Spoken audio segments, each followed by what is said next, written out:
ఏది బఫెలోస్ కానీ కౌస్ కానీ గోడ్స్ కానీ ఒక్కటి కూడా చనిపోలేదు. అబ్బాయి చాలా చాకచక్యంగా చేశాడని కృష్ణతేజ ఫోటోలను ఆ వీడియో చూపిస్తూ ఉన్నారు. అబ్బాయి వర్క్ చేసే వీడియో చాలా ఒక్కసారి నాకు గూస్ బంప్స్ వచ్చాయి. సో ఇంత బాగా చేస్తున్నాడు అనిపించి వెంటనే కాల్ చేశాను అనమాట. కాల్ చేసి ఆయన ప్రౌడ్ ఆఫ్ యూ తేజ అన్నాడు. మరి ఏమన్నాడు తెలుసా, ఆయన ఈ student ma'am thank you ma'am అని చెప్పాడు. ఇంకా అవ్వదు దానికి కారణం నువ్వు ఐఏఎస్ అవ్వడం కాదు, అయిన తర్వాత నువ్వేం చేస్తావు, నువ్వు ఐపీఎస్ అవ్వడం కాదు, అయిన తర్వాత నువ్వేం చేస్తావు. ఇవన్నీ చాలా ఇంపార్టెంట్ అన్నమాట. ఈ టైం ఉన్నప్పుడు గూగుల్లో కృష్ణతేజ అని కూడా చూడు. సో ఇలా నేను చూసినప్పుడు చాలా హ్యాపీ అనిపిస్తుంది. ఒక సివిల్ సర్వెంట్ అయిన తర్వాత నువ్వు ఎన్నో మర్చిపోయి చాలా మంది అనుకుంటారు సివిక్స్ పాస్ అయితే పొలిటికల్ ప్రెషర్ ఉంది, సివిక్స్ పాస్ అయితే పొలిటీషియన్స్ మినిస్టర్స్ ఏం చెప్తారు చేయాలి. అది 10%. నువ్వు మంచి చేయాలనుకుంటే ఖచ్చితంగా రోజుకు మంచి పని చేయొచ్చు. రోజుకు మంచి పని చేసే అవకాశం పవర్ మీ చేతిలో ఉన్నాయి. అండ్ ఇంకొక కూడా అనుకుంటారు సివిక్స్ పాస్ అయితే లైఫ్ సెట్ అయిపోవచ్చు కదా, స్టేబుల్గా ఉంటుంది కదా. అందుకంటే ఎక్కువగా భారతదేశంలో సొసైటీలో ఇంపాక్ట్ చేసే శక్తి ఈ రోజు కూడా సివిల్ సర్వీసెస్ ఉంది. అండ్ నా స్టూడెంట్స్ చాలా మంది ఉన్నారు. వీళ్ళలో నాకు చాలా ఆశ్చర్యం అనిపించేది, అద్భుతం అనిపించేది తెలుసా, ఐఏఎస్ ఐపీఎస్ పాస్ అయిన వాళ్ళు కొన్ని వేల కోట్ల డబ్బులున్న కుటుంబాల నుంచి రావట్లేదు, పెద్ద పెద్ద బిజినెస్ మ్యాన్ పిల్లలు రావట్లేదు, లేదా ఎన్ఆర్ఐలో ఉండి అక్కడి నుంచి రావట్లేదు. అందరూ కూడా పేద పిల్లలు, మధ్యతరగతి పిల్లలు, దిగువ మధ్యతరగతి పిల్లలు ఎక్కువ మంది సివిల్స్ వైపు వస్తున్నారు. ఈ సంవత్సరం మీకు ఒక చిన్న ఉదాహరణ చెప్తాను. మీరు కావాలంటే గూగుల్ గురించి చదవండి. శరత్ నాయక్ అని పేరు. తను మన నాన్న మనం మిడిల్ ఈస్ట్ కంట్రీ దుబాయ్కి తెలంగాణలో కొన్ని జిల్లా నుంచి, ఆంధ్రాలో కొన్ని జిల్లా నుంచి పనిచేసుకోవడానికి వెళ్తాం కదా, వాళ్ళ నాన్న వెళ్ళారు. ఈ అబ్బాయి కోసం 16 సంవత్సరాలు అక్కడ ఉండి పని చేశారు. ఇప్పుడు కూడా గూగుల్ ఫోటో ఇల్లు వస్తుంది, మరి ఇప్పుడు టీవీ ఛానల్ తీశారు. అబ్బాయిని ఫస్ట్ టైంలో ఆ కండిషన్ వాళ్ళ అమ్మ అంగన్వాడీ టీచర్, అంగన్వాడీ స్కూల్లో టీచర్, వాళ్ళ నాన్న ఇలా పనికెళ్ళేవాడు. ఫస్ట్ టైంలో అబ్బాయి ఆల్ ఇండియా 374 ర్యాంక్ తెచ్చుకున్నాడు ఈ సంవత్సరం. అండ్ ఐఏఎస్ రాబోతుంది, మోస్ట్ ప్రాబ్లీ ఆంధ్ర క్యాప్ వస్తుంది. అంటే కథలు ఎలా ఉంటాయంటే ఈ కష్టం వల్ల, ఈ చదువుతో, కేవలం శ్రమ అనే పెట్టుబడితో ఈ జీవితాన్ని, ఇతర జీవితాన్ని మార్చే శక్తి ఈ పరీక్షకు ఉంది. సో నిజంగా మీకు అంత శక్తి మీకు సాధించాలని తప్ప ఉందనుకోండి, ఖచ్చితంగా మీరు కూడా, అంటే మీరు అందరినీ ఐఏఎస్ ఐపీఎస్ అవమానం మాత్రమే కాదు, జీవితంలో మీరు ఏదనుకుంటారు, ఎంతవరకు అనుకుంటే అంతవరకు సాధించే శక్తి అందరికీ ఉంది. ముఖ్యంగా నేను వస్తూ కూడా ఇందాక మనందరూ చూసుకోవచ్చు, చాలా మంది పెడుతున్నారు, వాళ్ళు కూడా చూసుకోవచ్చారు అనమాట. మీ ఏజ్లో మీరు ఏదనుకుంటే అది చేయగలరు. ఇప్పుడు కనుక మీరు రాసి పెట్టుకోండి, ఇప్పుడు కనుక నేను లైఫ్లో నెక్స్ట్ 5 years ఇలా ఉండాలి అనుకుంటే, ఎలా ఉండాలి అనుకుంటే అలా ఉండే శక్తి మీ చేతిలో ఉంది. కానీ ఎవరు మనం ఆపుతారంటే మనల్ని మనం ఆపుతాం అన్నమాట. నేను లాస్ట్ 20 yearsలో కనీసం 2 days నా లైఫ్లో వేస్ట్ చేయలేదు. నేను పని చేయకుండా లేదు. ఓకే, ఎవ్రీ డే ఏదో ఒక టాస్క్, ఏదో ఒక కష్టం పడుతూనే ఉంటాను. దాదాపు రోజుకి 12-13 గంటలు మినిమం పని చేస్తాను. ఇప్పుడు కూడా 15 గంటలు చేస్తాను అని చెప్పి మీరు అబ్సైట్ అనుకుంటారు. 12 గంటలు అయితే మినిమం పని చేస్తాను. ఓకే, అట్లా పని చేస్తే మీరు కూడా ప్రతి ఒక్కరు ఏదనుకుంటే కావాలి.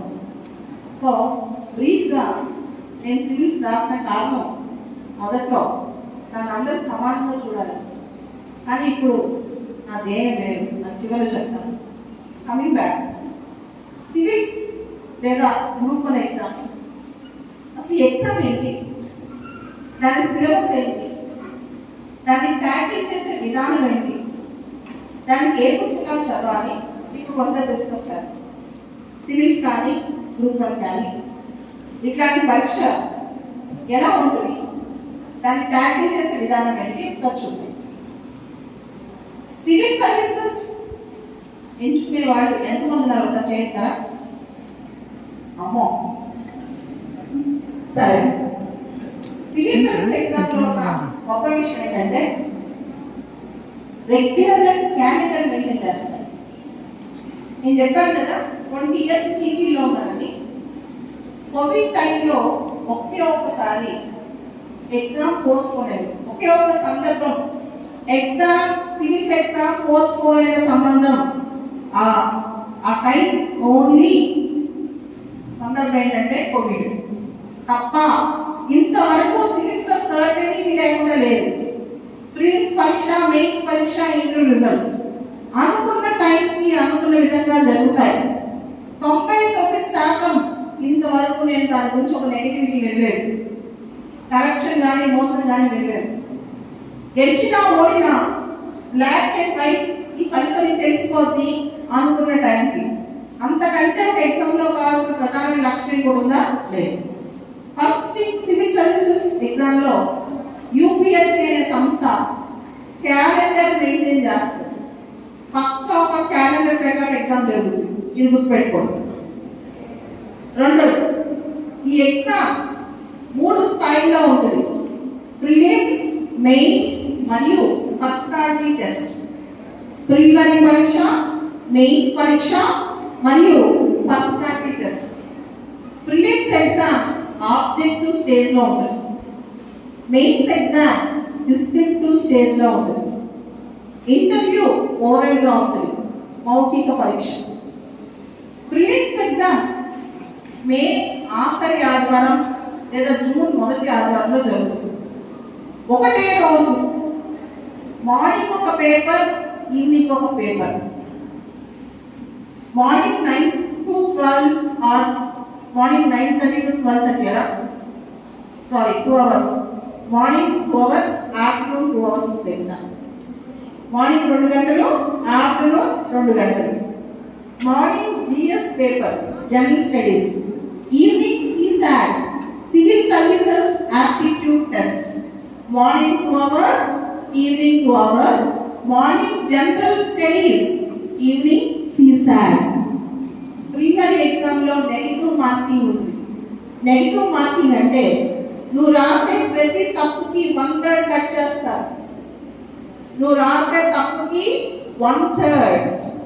Okay, this is the objective type question. Multiple choice.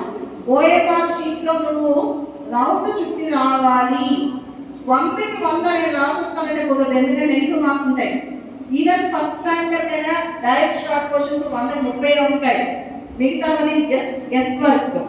Elimination techniques చాలా వాడాలి. ఇది prelims. Morning, evening. Morning GS, evening CSAT. CSAT అనేది క్వాలిఫైయింగ్ పేపర్. కానీ అన్యాయం ఏంటంటే సిసాట్ లో చాలా మంది ఫెయిల్ అవుతారు. ఈ మధ్య క్వాలిఫై కాలేకపోతున్నారు. కారణం సిసాట్ ని నెగ్లెక్ట్ చేయడం. సిసాట్ అంటే సివిల్ సర్వీసెస్ యాప్టిట్యూడ్ టెస్ట్. దానిలో English comprehension, general comprehension, arithmetic and reasoning ఉంటాయి.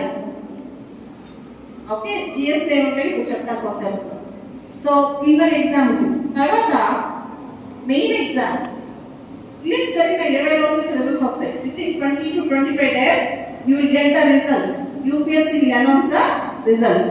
ఉన్న పోస్టులు బట్టి 1:1 to 1:30 మెయిన్స్ పిలుస్తారు.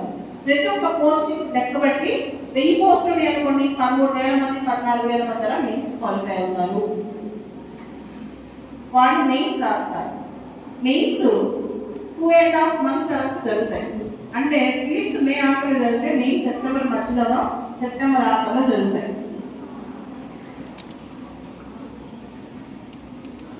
Okay, mains descriptive exam. Mains లో 9 పేపర్స్ ఉంటాయి. ఎన్ని? 9. ఈ 9 పేపర్స్ లో 2 క్వాలిఫైయింగ్ పేపర్స్. ఒకటి ఇంగ్లీష్ 10th క్లాస్ స్టాండర్డ్ లో ఉంది. ఇంకోటి రీజనల్ లాంగ్వేజ్, ప్రాంతీయ భాష. 8th షెడ్యూల్ లో ఉన్న 22 ప్రాంతీయ భాషలు ఏదైనా సెలెక్ట్ చేసుకోవచ్చు. జనరల్గా తెలుగు రాష్ట్రాల నుంచి తెలుగు సెలెక్ట్ చేసుకుంటుంటారు.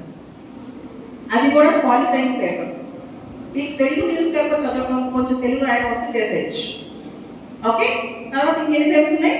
7. ఈ 7 papers, each papers weightage is 250 marks. 7 into 250 1750. 7 into 250 1750. 1750 మార్కులు. ఫస్ట్ పేపర్ జనరల్ ఎస్సే, వ్యాస రచన. మెయిన్స్ లో క్వాలిఫైయింగ్ పేపర్స్ తర్వాత ముఖ్యమైన పేపర్, మనకి చాలా మార్క్స్ స్కోర్ చేసే అవకాశం ఉన్న పేపర్ జనరల్ ఎస్సే. చాయిస్ ఉంటుంది పేపర్లో. సెక్షన్ ఏలో 4 ఎస్ఏలు ఒకటి రాయాలి, సెక్షన్ బిలో 4 ఎస్ఏలో ఒకటి రాయాలి. ఎలా ఇస్తారు తెలుసా ఎస్ఏ అంటే?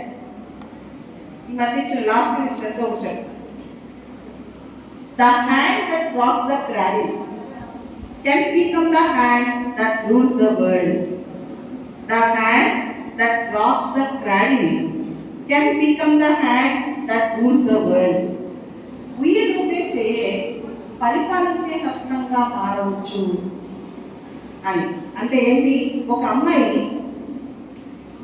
ప్రపంచాన్ని ఎలా మార్చగలదు, ఒక అమ్మాయి తను అనుకుంటే ఎలా సాధికారత సాధించగలదు. ఇలా టాపిక్ మీద రాయమన్నారు. ఇట్లా మీకు 2 ఎస్ఏలు రాయాలి, ఒక్కొక్కటి 125 మార్కులు, 2 కలిపి 250 మార్కులు. సో ఇది జనరల్ ఎస్ఏ పేపర్. తర్వాత 4 జిఎస్ పేపర్లు, GS1, GS2, GS3, GS4. ఒక్కొక్క పేపర్ వెయిటేజ్ ఎంత చెప్పాను? 250 మార్క్స్. GS1 లో హిస్టరీ, జాగ్రఫీ, తర్వాత మీకు సోషల్ ఇష్యూస్ ఇలాంటివి ఉంటాయి GS1 లో. GS2 లో పాలిటీ,